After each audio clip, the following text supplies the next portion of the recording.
Okay, got another one of those pesky PEMDAS problems off of Facebook.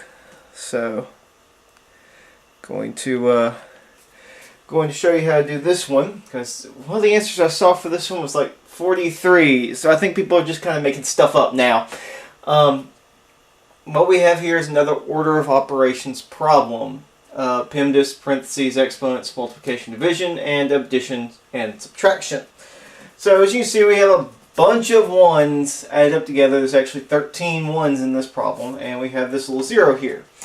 Now, what we're going to do there are two ways to really solve a PEMDAS problem. One of is to put it in PEMDAS order, which can get very muddled and difficult, and then work it left to right.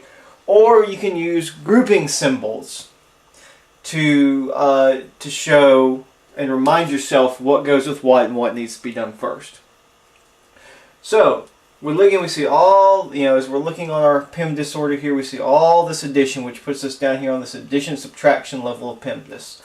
But right here, this is our sticking point.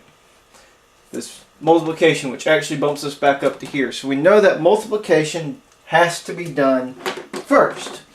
But what are we multiplying? That's the other question. So we see this multiplication symbol. We know it binds at least the two numbers on either side together. Now, we can also look and we see here's an operational symbol and here's an operational symbol. So we know that that multiplication is not going to push past those other operational symbols.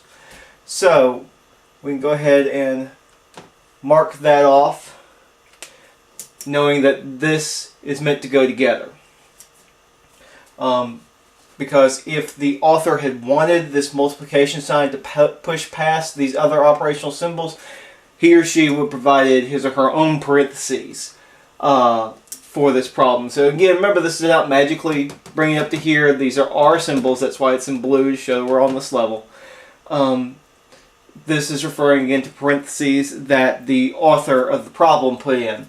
So like I said, and we know that this can't push past these other symbols unless the author gives us parentheses to let us know that this is supposed to be pushing past the other symbols. Okay, so what else do we have here? We know we've got addition from here to here. I guess maybe that should actually go on the other side, right there. We also know that we've got some addition right there. So, looking at our order of operations, we're going to go right here first and do our multiplication.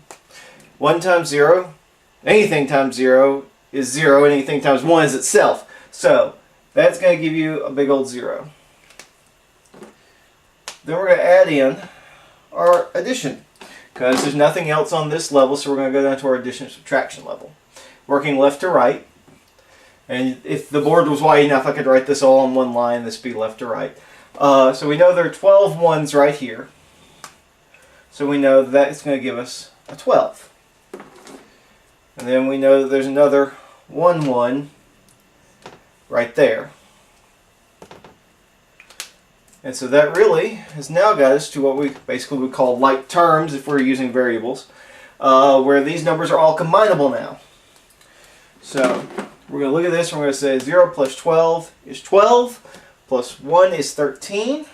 And let me go ahead and write that step out here. Now this is 12 plus 1 equals question mark. Let me do this. Keep it a little consistent.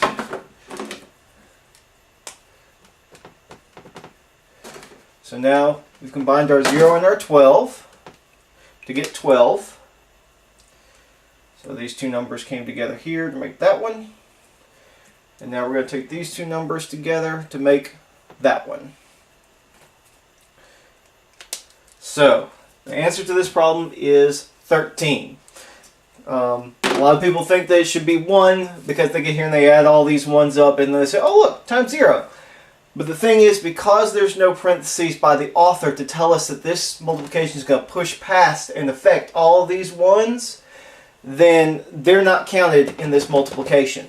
Now, if the author had drawn it with parentheses, If the author had given us parentheses here and here, so we knew all these ones were added together and multiplied times that 0, then the answer would be 1. But since the author didn't do that, this multiplication only binds these two numbers together. Let's say if you want to push past the other operational symbols, such as plus, minus, divide, times, then you have to have parentheses put there by the author. Again, if you're watching this on Facebook, probably going to post a copy of this problem above it, and this is a comment. If you're just watching off YouTube, I'm sorry that you don't have that. But if you have any questions, put them in the comments. Thanks for watching.